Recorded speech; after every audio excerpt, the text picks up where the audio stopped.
6. 대집행부 질문 효과적으로 하는 법. 국회의 대정부 질문 제도와 마찬가지로 지방의회도 대집행부 질문 제도가 운영되고 있습니다. 지방자치단체의 종류에 기초하여 그 명칭이 조례에 명시되어 있는데 서울특별시 의회의 경우 시정질문이라고 칭하고 자치구의 경우에는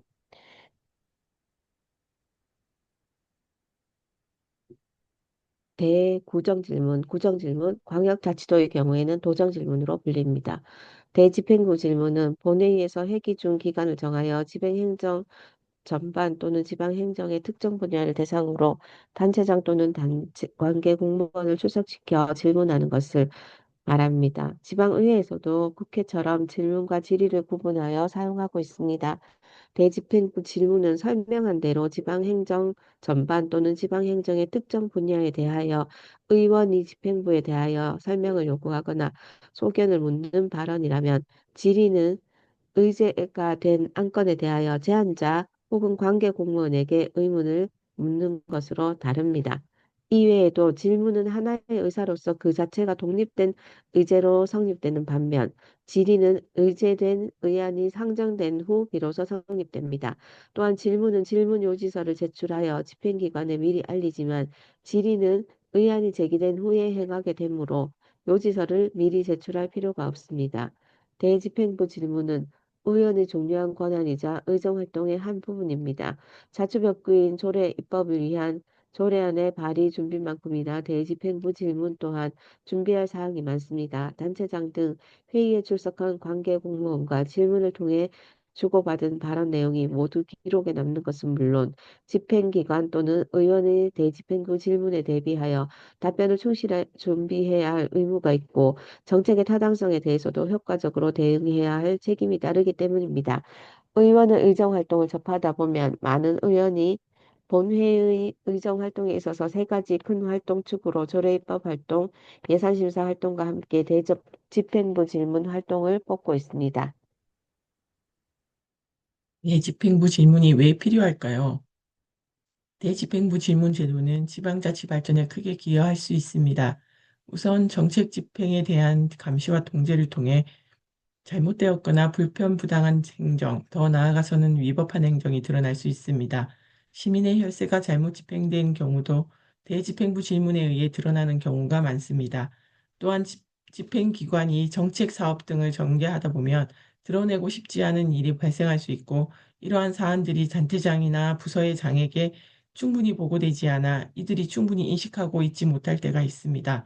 이러한 사실이 본회의에서 대집행부 질문을 통해 드러날 경우 본회의에 출석한 집행기관의 관계 공무원은 매우 곤혹스러운 입장에 처하게 됩니다. 단체장이 실국 본부장에게 다소 억지스럽거나 부당한 지시 사항이 있는 경우도 이를 따져 묻는 의원의 질문에 곤혹스러울 수 있음은 마찬가지입니다. 두 번째로 대집행부 질문은 지방자치단체의 미래 발전에 필요한 정책 방향을 제시함으로써 정책 의제를 형성해 나가는 데 기여할 수 있습니다. 지방행정에 있어서 최종 의사결정자인 단체장의 정책 인식이 중요함은 두말할 필요가 없습니다.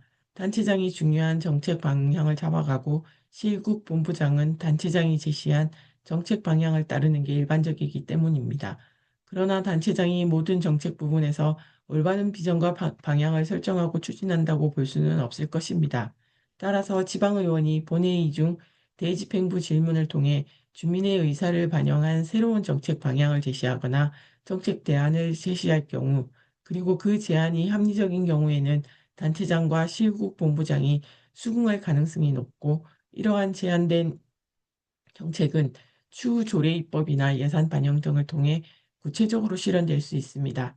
마지막으로 대집행부 질문은 집행기관이 행정을 펼치면서 검토했던 각종 지식 정보와 자료를 함께 공유할 수 있어 의원의 자치입법이나 예결산심사 등 다른 의정활동의 중요한 기반이 될 수 있습니다. 나아가 대집행부 질문을 지켜보는 일반 시민 또한 새로운 행정정보를 습득할 수 있는 유용한 기회가 될 수 있습니다. 대집행부 질문은 어떻게 준비할까요? 대집행부 질문을 준비함에 있어 의원은 대집행부 질문이 갖는 앞의 세 기능을 충분히 담을 필요가 있습니다. 이를 위해서는 지방행정에 대한 깊은 고민이 필요하고 주민들이 겪는 고충이나 지역 현안을 평소에 잘 보고 귀담아 들을 필요가 있습니다. 대집행부 질문에 나서는 의원은 우선 주제를 정합니다. 소속 임원 상임위원회에서 소관하는 부서의 행정에 대하여 질문할 것인지 고민될 때가 있는데 관계없이 질문할 수 있습니다. 다만 상임위원회 회의 시에 소관 부서와는 질의하고 토론할 기회가 많고 답변하는 관계 공무원을 통해 의원이 묻고자 하는 사항을 집행기관에 전달할 기회가 있기 때문에 이를 잘 활용할 경우에는 본회의에서 굳이 소관 부서의 행정을 질문 주제로 삼을 이유는 없습니다. 따라서 대집행부 질문은 다른 상임위원회 소관 부서 행정에 대해 질문 주제를 잡는 경우가 더 많습니다. 이 경우 행정 용어에 생소할 수 있고 정책의 수립 배경이나 지나온 경위를 충분히 알지 못하여 종합적인 인식이 부족할 수 있으므로 면밀한 사전 검토와 준비 과정이 필요합니다. 한편 소속 상임위원회 소관 부서 행정일지라도 단체장의 입장을 명료히 확인하고자 할 경우에는 해당 사항을 질문 주제로 삼는 경우도 바람직합니다. 본회의에는 보통 단체장과 부단체장, 그리고 실국 본부장이나 출연기관의 장이 출석하게 됩니다. 따라서 의원이 본회의 중 대집행부 질문을 할 때 답변자로 누구를 부를 것인가 하는 점이 고민일 수 있습니다. 단체장은 행정의 세부적인 사항까지 모두 잘 알 수는 없으므로 보고받은 자료에 기초하여 답변에 임하는 경우가 많습니다. 따라서 세부적인 사항을 확인하거나 인식을 같이 할 필요가 있는 사항에 대해서는 시국 본부장이나 출연투자기관장에게 묻는 것이 효과적입니다. 반면 행정의 기본 방향과 정책의 우선순위에 있어서 입장을 분명히 한다거나 의원의 주장을 받아들여 이후 행정을 분명히 약속할 필요가 있는 경우, 그리고 재정 투자 혹은 조례 입법 추진 등을 타진받을 필요가 있는 경우에는 단체장이나 부단체장이 답변하게 하여 발언하는 의원은 물론 이를 지켜보는 주민에게까지 확실히 약속하게 하는 것이 좋습니다. 대집행부 질문은 어떻게 진행되나요? 의원이 대집행부 질문을 하기 위해서는 질문 요지서를 미리 제출해야 합니다. 대집행부 질문이 효과를 갖기 위해서는 집행기관에 충실한 답변이 전제되어야 하기 때문입니다. 질문 요지서가 제출되지 않는다면 무슨 내용으로 질문하는지 알 수 없어 답변을 충실히 할 수 없을 것입니다. 따라서 보통은 의원이 제시한 질문 요지서를 토대로 집행기관이 미리 답변 자료를 준비하게 되는데 관계 법규의 검토는 물론 그간 공문서의 전달 경위, 사건의 전말 등 핵심 사항을 요약하여 실국 본부장은 부단체장과 단체장에게 미리 보고하게 됩니다. 아울러 답변 방향에 따라 입장이 달라지는 사안에 대해서는 단체장은 관계 실국 본부장과 함께 수기 과정을 거쳐 답변 방향과 답변할 정책 대안을 준비하게 됩니다. 이러한 일련의 과정은 지방행정에 있어서 매우 중요한 정보 교환이자 정책 토론의 장으로 역할을 할 수 있습니다. 지방의회마다 조례나 회의 규칙을 통해 대집행부 질문 절차를 제도화하고 있습니다. 질문할 의원 수를 수정하는 방법, 질문하는 방법과 질문 시간, 질문 요지서의 제출과 단체장에서의 송부 시기 등에 관한 규정입니다. 보통 질문 방법은 일문일답 질문 방식과 일괄 질문, 일괄 답변 방식이 있습니다. 일문일답 질문 방식은 질문 주제에 대하여 답변할 공무원을 대상으로 질문할 시간 범위 내에서 묻고 답하는 방식입니다. 반대로 일괄 질문, 일괄 답변 방식은 질문에 임하는 의원이 먼저 일괄하여 질문하고 이어서 답변에 나서는 단체장 등 관계 공무원이 해당 사항에 대하여 일괄하여 답변하는 방식입니다. 일괄 질문, 일괄 답변 방식인 경우에는 질문 시간과 답변 시간이 고루 배분되는 장점은 있으나 연설형식의 질문과 답변으로 이어져 의원과 집행기관 간 각자의 주장만으로 빗맞힐 가능성이 높고 생동감이 떨어지는 단점이 있습니다. 반면 일문일답 질문 방식은 의원이 발언대에서 질문하면 단체장 등이 답변대에서 답변하는 형식을 말합니다. 질문과 답변이 교차하는 토론 형식을 취함으로써 질문을 통해 얻고자 하는 결과를 효과적으로 이끌어낼 수 있습니다. 질문하는 의원과 답변하는 집행기관 관계 공무원 모두 예상치 못한 질문과 답변이 이어질 수 있으므로 더 많은 자료 습득과 준비 과정이 필요합니다. 국회와 서울시 의회의 경우 모두 1문 1답 질문 방식을 채택하고 있습니다. 1문 1답 질문 중 단체장의 답변이 길어져 정작 의원은 질문 시간이 줄어드는 문제가 있을 수 있습니다. 이를 방지하기 위해 답변 시간은 제외하고 의원이 질문 시간만을 측정하거나 아니면 답변을 포함한 일정 시간을 정하는 경우 중에서 의원이 선택하도록 할 수 있습니다. 대집행부 질문에서 주의할 점은 의원이 대집행부 질문은 매우 뜻깊은 의정 활동입니다. 답변을 준비하는 집행기관 또한 많은 시간과 노력이 들어갑니다. 대집행부 질문은 단체장의 부당한 지시사항이나 관계 공무원의 불편부당한 행정에 대해서는 일침을 가할 수 있어야 합니다. 또한 미래 발전 방향에 대한 고민 깊은 대안 제시도 필요합니다. 집행기관과 의회 간의 생산성 높은 토론을 통해 바람직한 정책 마련이 가능하고 이는 나아가 주민의 복리 증진과 삶의 질 향상에 기여할 수 있기 때문입니다. 이러한 대집행부 질문 자료는 실시간 전달되는 영상 자료와 언론 보도 자료를 통해 많은 주민이 함께 공유할 필요가 있습니다. 주민의 관심과 참여가 정책 생산성을 높일 수 있기 때문입니다. 질문에 임하는 의원은 집행기관으로 하여금 적정한 시간 범위 밖에서 답변할 수 있도록 배려할 수 있어야 합니다. 의원이 대집행부 질문 시간의 대부분을 질문하는 데 할애하고 단체장 혹은 관계 공무원에게는 답변할 최소한의 시간도 주지 않는다면 집행기관의 답변을 듣고자 하는 대집행부 질문의 취지는 무색해집니다. 또한 방청객이나 주민이 보기에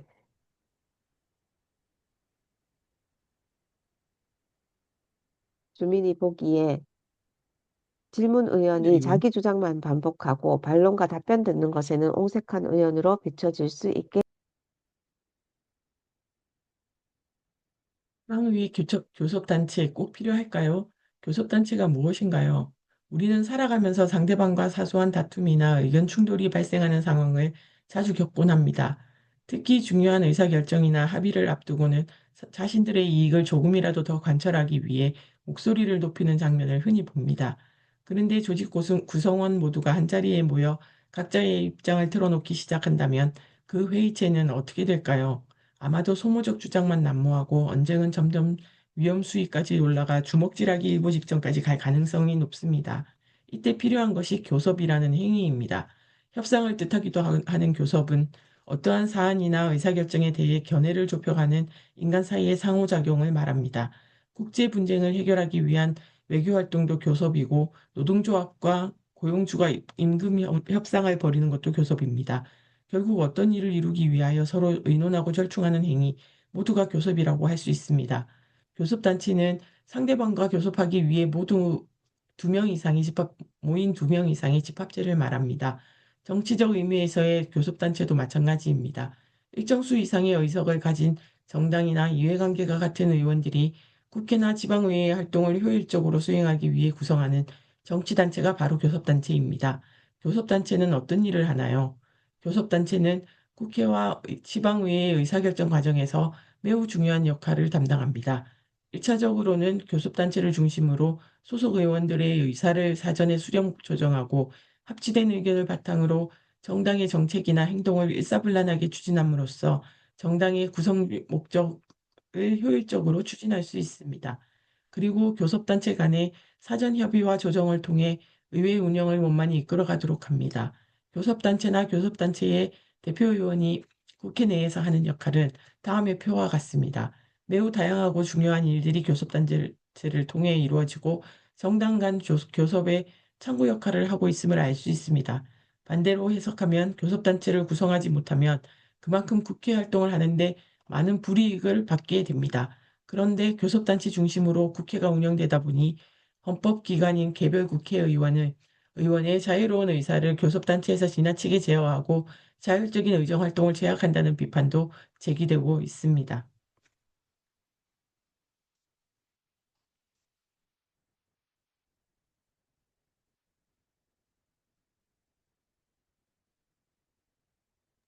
못 찾겠어요. 교섭단체는 어떻게 구성하나요? 교섭단체의 구성 기준은 국가마다 다르고 의회마다 다릅니다. 국회의 경우는 국회의 20명, 경우는 20명 이상의 소속 의원을 가진 정당을 하나의 교섭단체로 인정합니다. 정당 단위가 교섭단체 구성의 기본 요건인 것입니다. 그러나 정당 단위가 아니라 하더라도 다른 교섭단체에 속하지 아니하는 20명 이상의 의원을 따로 교섭단체를 구성하는 경우도 인정하고 있습니다. 문득 호기심이 발동합니다. 20명 이상의 소속 의원을 가진 정당이 계파 정치로 2분 3렬돼 각각의 교섭단체를 따로 구성하고자 할 경우 가능할까요? 한마디로 불가능합니다.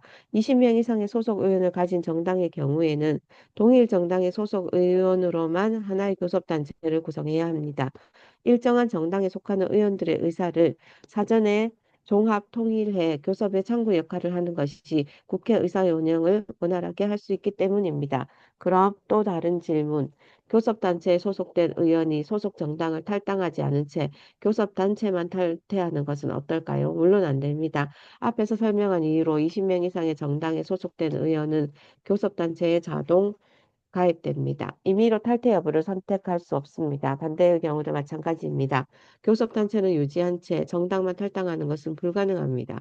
20명 미만의 소속 의원을 가진 정당 소속 의원이나 무소속 의원들은 교섭단체를 구성할 수 있나요? 물론 가능합니다. 국회법 의 조항을 적용하면 됩니다. 소속 의원 20명 미만인 여러 정당들을 묶어 하나의 교섭단체를 만드는 것이 그 방법입니다. 아니면 무소속 의원들과 함께 20명 이상의 교섭단체를 만들면 됩니다.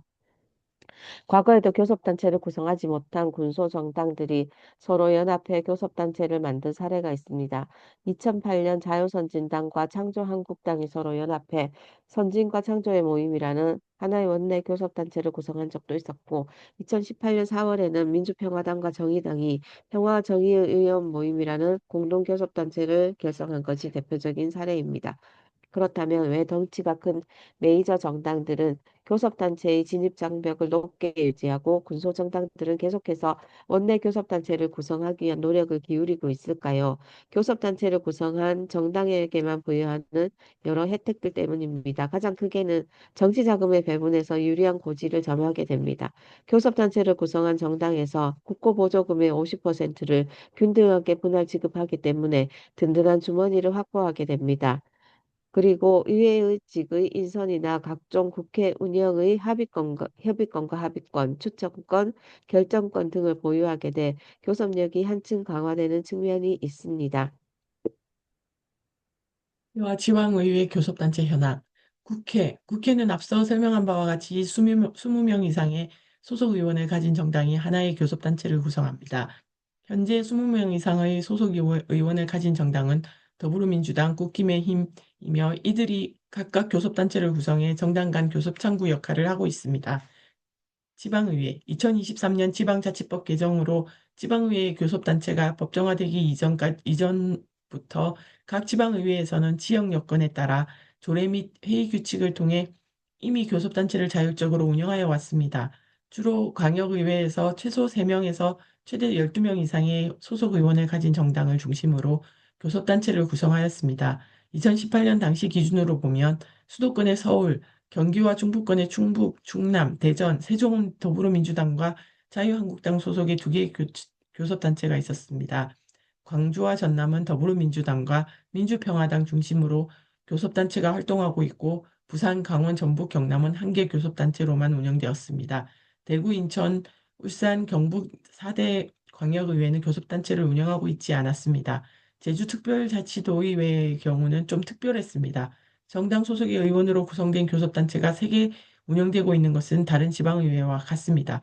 다만 전국에서 유일하게 교육의원 제도가 유지되고 있어서 정당 가입이 불가능한 교육위원들로만 구성된 미래제주라는 교섭단체가 별도로 운영되었습니다. 기초의회 단위에서는 수도권에 소재한 지방의회를 중심으로 교섭단체가 활성화되었습니다. 즉 서울특별시 노원구의회와 용인, 안양, 안산, 시흥, 성남시의회 그리고 광주광역시 남구의회에서 교섭단체를 구성해 운영하였습니다. 그러던 중 지방의회에서 정착 운영하고 있는 교섭단체 구성과 운영의 근거를 법으로 명확히 규정할 필요가 있다는 여론이 확산되면서 2022년 9월 지방자치법이 개정되었습니다. 지방의회의 교섭단체가 임의단체에서 법정단체로 격상되었고 그 구성과 운영에 대한 사항은 조례로 정하게 됨으로써 독자성과 자율성을 갖게 됐습니다. 그 결과 일정한 정당에 속하는 의원들이 사전에 그 의사를 종합 통일하여 각 교섭단체의 교섭의 창구 역할을 하게 되었고, 의회 의사 운영을 원활하는 데 많은 도움이 되고 있습니다. 그런데 특정한 정당 소속의 의원들이 다수 차지하고 있는 지방의회에서는 교섭단체를 구성하지 못하는 사례가 발생하면서 소수 정당의 의사개진이 어려워질 가능성이 있다는 우려가 제기되기도 합니다. 또한 지방의회는 그 규모와 여건이 상이하다는 점에서 교섭단체를 구성할 실익 및 교섭 상대 없는 교섭단체가 구성될 가능성에 대한 검토가 함께 필요할 것으로 보입니다.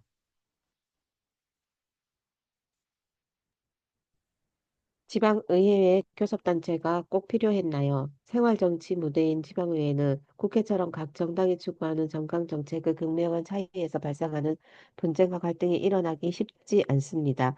이러한 이유를 들어 지방의회에 무슨 교섭단체가 필요하냐고 반대 논리를 펼치는 사람이 있었습니다. 그러나 풀뿌리 민주주의에 기초한 생활정치도 작지만 엄연한 정치의 영역입니다. 특히나 자치분권의 기조가 확산되면서 지방정부의 자유가 책임이 대폭 확대되고 있는 상황에서 지방정부를 견제 감시하는 대의기구인 지방의회 운영과 관련한 일정과 안건에 대한 주요 정당 간 사전 협의와 조정이 매우 중요해졌습니다.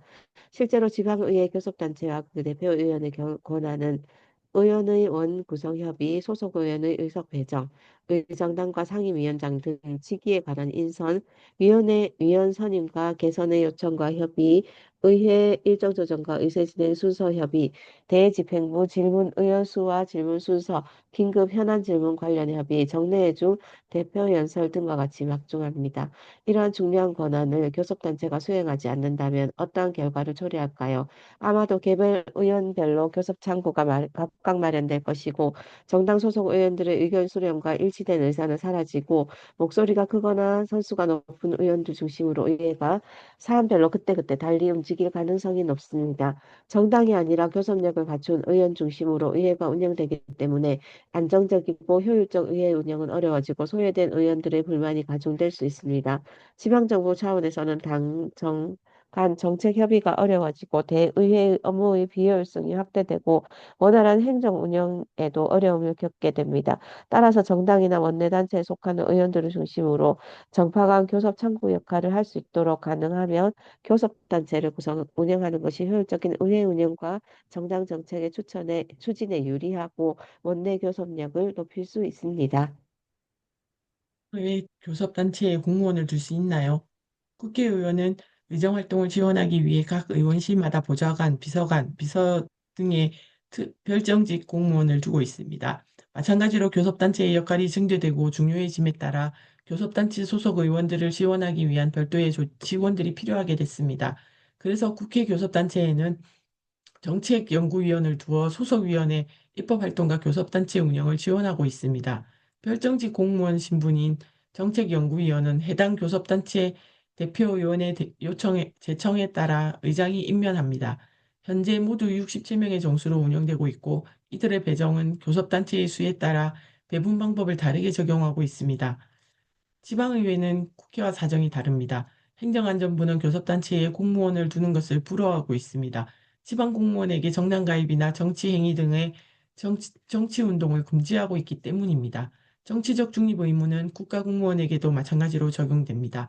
그런데 정당법에서 국무위원, 선출직 국회의원이나 그 보좌진, 교섭단체의 정책연구위원 등과 같은 공무원의 정당활동을 예외적으로 허용하고 있습니다. 지방공무원의 경우는 지방의원과 지방자치단체장을 제외하고 그러한 예외 조항이 없습니다. 교섭단체는 정당 중심으로 구성되고 교섭단체에서 근무하는 공무원은 아무래도 정당의 업무를 보조하거나 지원하는 과정에서 정치적 활동에 관여할 개연성이 높다고 행정안전부는 판단하고 있습니다. 이러한 이유로 행정자치부는 2016년 서울특별시의회 등의 교섭단체에 지방공무원을 두는 것은 공무원의 헌법상 정치적 중립의 의무 위반을 초래하며 지방공무원의 정치적 행위 금지 규정에 위반된다는 이유를 들어 관련 조례의 개정을 요구한 바 있습니다. 경기도의회 교섭단체의 정책위원회를 신설하는 개정에 대해서도 행정자치부 장관은 정책위원회가 특정 정당의 정책 개발 업무를 지원하게 된다는 이유를 들어 제2 요구를 지시했습니다. 공무원이면 누구나 헌법과 개별 법률에서 정한 정치적 중립의 의무를 준수해야 합니다. 국민에 대한 봉사자로서 특정 정당에 편향되지 않고 공평하게 봉사하도록 의무를 부여해야 역관주의에 휘둘리지 않고 행정의 안정성과 전문성을 확보하기 때문입니다.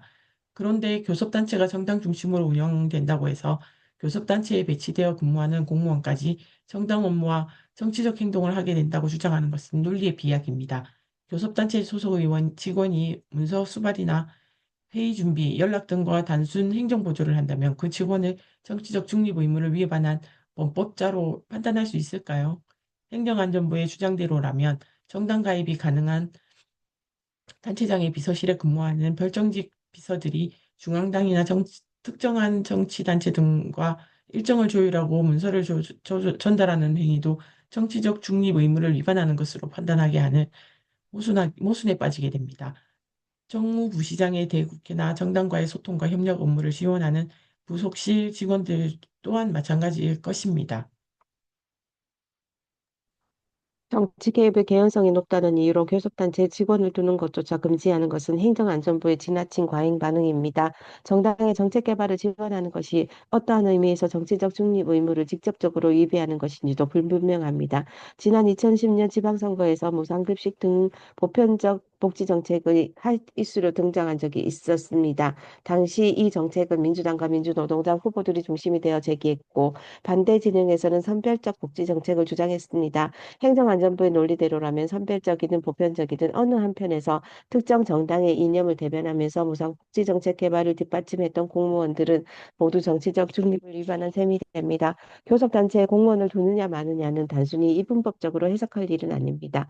교섭단체에 속한 공무원이 헌법과 공무원법, 복무규정 등에서 정하고 있는 정치적 중립 의무를 지키고 그 결과에 대한 책임을 진다면 교섭단체의 행정 업무를 지원해도 문제될 것이 없습니다. 어느 정당 소속의 교섭단체에서 근무하든 정파적 특수이익에서 벗어나 불편 부당성을 갖고 공평하고 성실하게 일한다면 정치적 중립 의무 여부는 불필요한 논쟁이 될 것입니다.